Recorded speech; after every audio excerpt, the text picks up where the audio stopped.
Pink ladies, T-birds, just happen to be watchers of my shit. Give me a J. Give me a P. And the P is for packing that is not unpacked yet. And I thought I had time to get my Dragula shit out, but apparently I needed it today. But in the meantime, never forget, it is September 11th. I'm sorry. I'm sorry.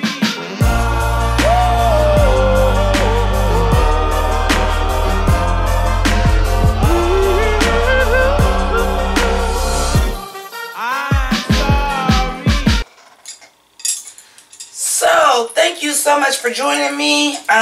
We had a little bit of a hiatus, but we are back. This is episode 5 of the inaugural season of Camp Wannakiki. And I Wannakiki. Listen here.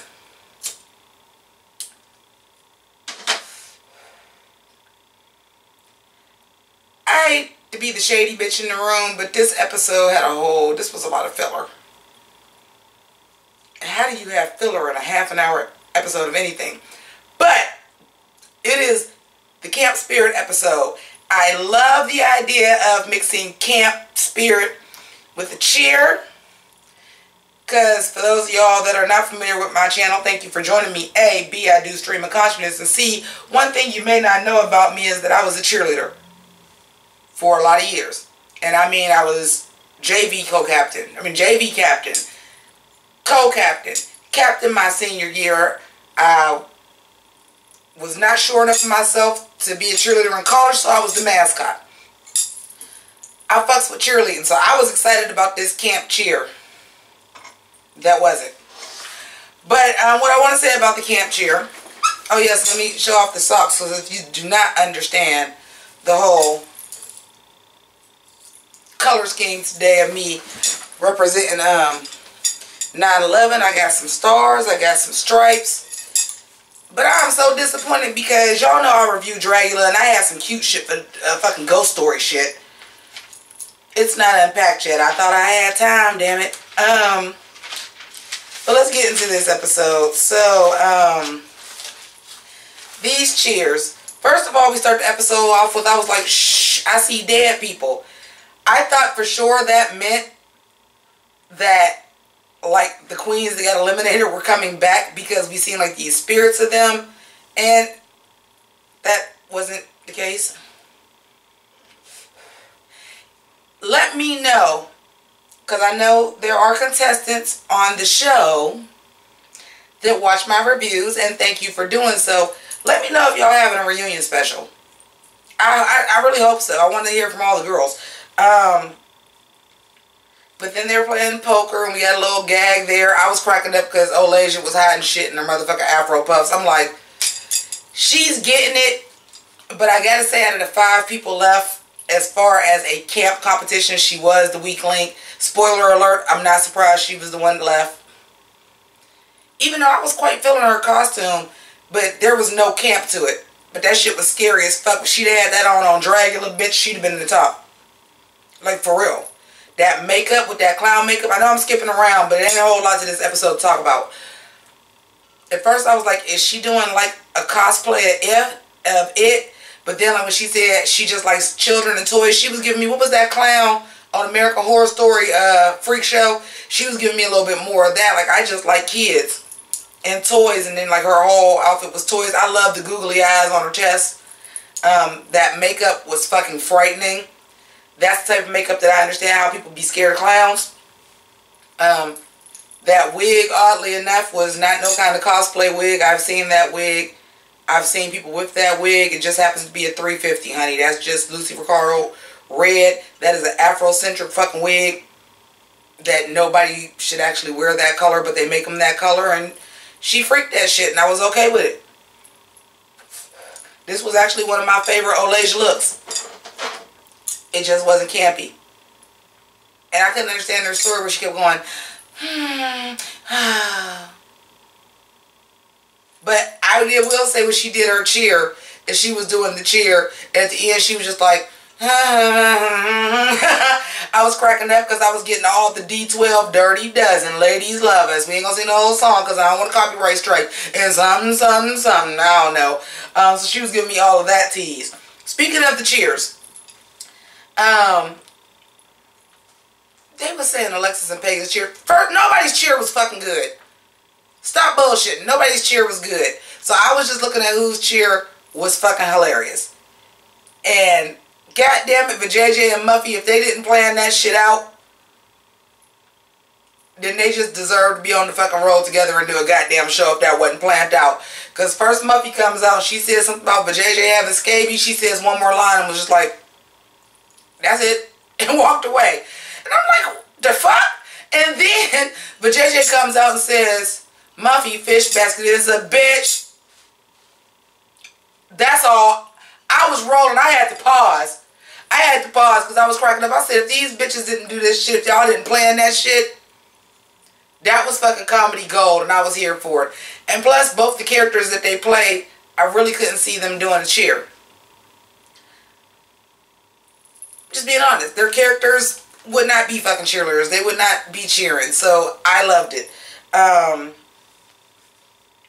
I guess there was no winner, as it shouldn't have been, because as far as cheers, if I have to get on my bring it on, if I have to get on my fired up, if I got to get on my give me an F, and I know most of y'all don't know what I'm talking about when I say give you an F, but if you like campy motherfucking movies and you don't know what give me an F is, get on that ASAP. As far as cheers, it was fucking trash. I'm sorry, I'm a former cheerleader. My niece was a fucking cheerleader, which was like the highlight of my fucking life because she always did. There was nothing she really did that was like me except for makeup and cheerleading. Like nothing else that she did was something that, I mean, I rooted for her for everything. On a side subject, because I do that stream of consciousness. But also, apparently, the YouTube fucking algorithm says they like when you talk about yourself, so fuck it, I'm going to go for it, because we ain't got a lot to talk about this episode. I don't have my own child. And my sister, who I call my sister mom, because she's more of a second mother, only has one. So, my niece is my world. She wasn't into the comic books. She didn't never want to go see Star Wars with me. Like, she didn't never really want to do all that stuff. She liked different type of music, even though sometimes she would put me on the stuff. We had Degrassi for a while, you know, and then they grow up. So, we have makeup, which she's actually a way better makeup artist than I am now. Just a little salty about that. The student has become the master. But also, cheerleading was like the only thing that she did that I did. She went to dance school and stuff, but her mom did that too, so that was just like a family thing. But, cheerleading.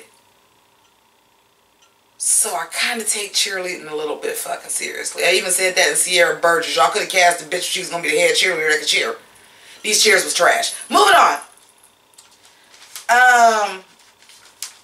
I was like, damn, the talent show already? I didn't know the Telling the Ghost story was actually going to be incorporated into the talent show and the looks on the runway. And I'm glad it was because everybody's look was like part of the ghost story that they were telling, which I thought was fucking dope. I did. I thought that was dope. Our first out the bat was Pagan. I'm going to tell you this right now, hands down, she was my fucking favorite this week, and she deserved to win. That story was fucking everything. The look. She was giving me lollygoth. And I could just hear Envy like, we want that dress though. But we want that dress. I was just hearing Envy like, we want that dress. Because y'all know my twin sister Envy like don't wear shit else but black and white. Sometimes you might see her with a little bit of gray. In October, because it's about to be breast cancer month, she might throw a little bit of pink with it. She don't fuck with nothing but black and white. And she was here for it. I was here for it because it was so super kawaii. And we were just living.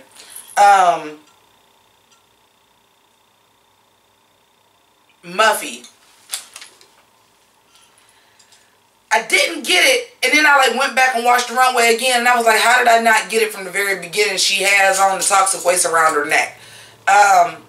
They were saying they liked it because it was edited and it was easy to take in. It wasn't my favorite look. I I liked it, and I liked it with the story, and I was like, oh, okay. I like the little shade to RuPaul's Drag Race. Y'all know I love a little shady bitch. She was auditioning for this show that used to be on Logo. I live for that, because it is a camp competition, and you do want a little comedy with it. However, I like when Muffy pals it all on. There's a fucking camp queen in this drag. I like when she pals it all on. But I love like how the hair was like kind of like bubbling over like toxic. The fucking Alka-Seltzer motherfucking mouth trick was motherfucking everything, because she was just like oozing everything. But overall I did like it, but it wasn't my favorite Muffy look, and it wasn't my favorite look this week. My girl Vajayjay. One thing I got to say that I absolutely love about Vajayjay is Vajayjay, when she in character, that bitch stay in character. Period. Point blank. When it's the Vajayjay show, it's the motherfucking Vajayjay show. Being a Jason Voorhees stan was funny. It does have to do with camp. It does have to do with ghost stories. Wasn't my favorite look. The look wasn't a lot to it. No shade, because I know Vajayjay is watching. No shade. But for the character it was playing, you know, and that's the thing about a drag competition. Somebody may have a better look, but how do you nail the challenge? She killed this fucking challenge. Like, to me, she was the campiest. There was the most comedy included in it. Again, the fact that she was like a Jason Voorhees stan, and that has to do with like Camp Crystal Lake, and so it's about camp, it's about the horror. Like, she nailed the challenge, even though it wasn't my favorite look, so I was here for it. We already talked about Alacia's look. And then Alexis. I gotta talk about Alexis. Because first of all, stream of consciousness. Y'all knew good and hell well that regardless of whether Alexis was in the bottom two or not, there was no way she was going home, right? They ain't getting rid of Alexis. And the thing about it is, well, since hashtag everybody black and Vajayjay is over, I'm hashtag everybody but Alexis. Not because I don't like Alexis, because I do. I just love Vajayjay's character. I love Muffy's character. And I love Pagan's looks. And her spirit of just full-fledged competition, because when they were doing the stuff that actually was the camp, it's hard to say the camp part of the challenge. Not the talent show, when they were doing like the parts in the camp.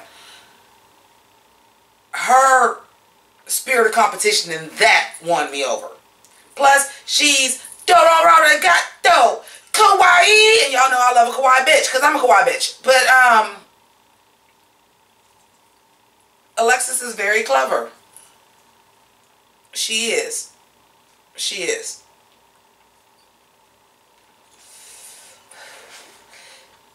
But she's just not capturing me.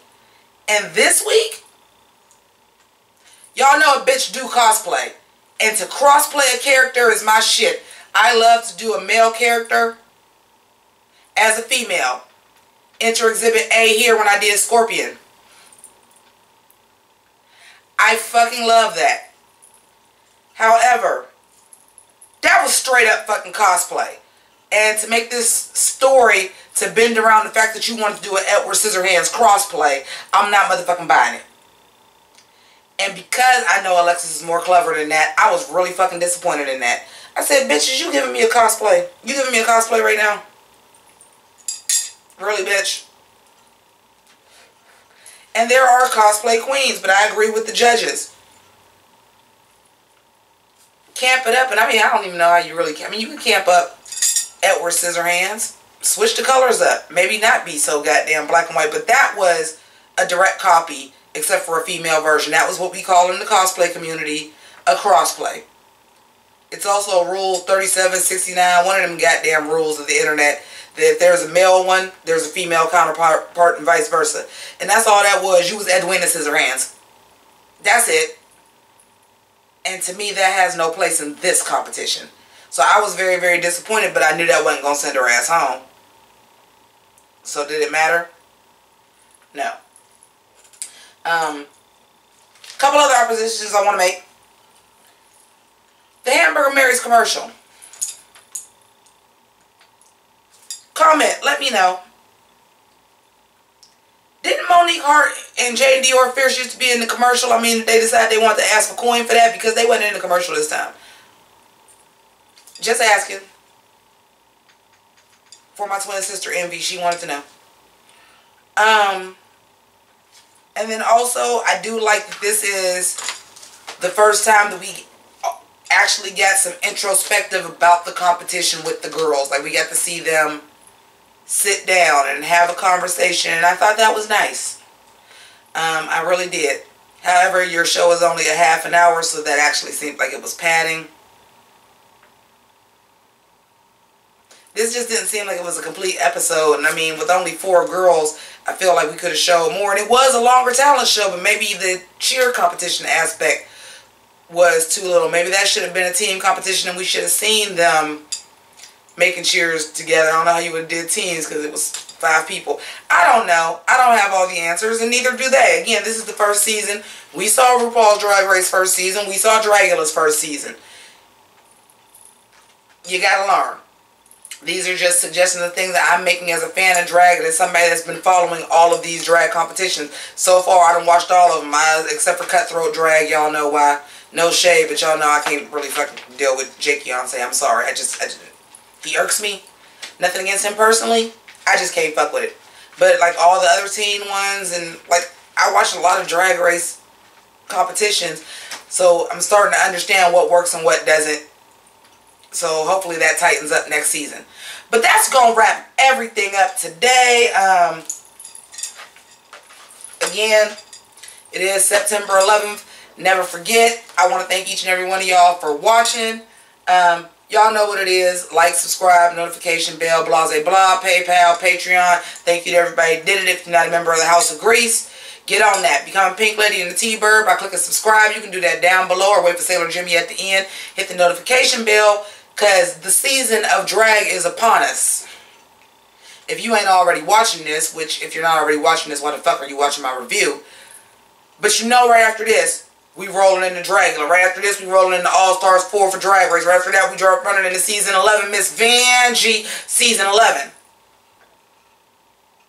So hold on to your butts, because a lot of drag is coming. Keep it greasy. Deuces.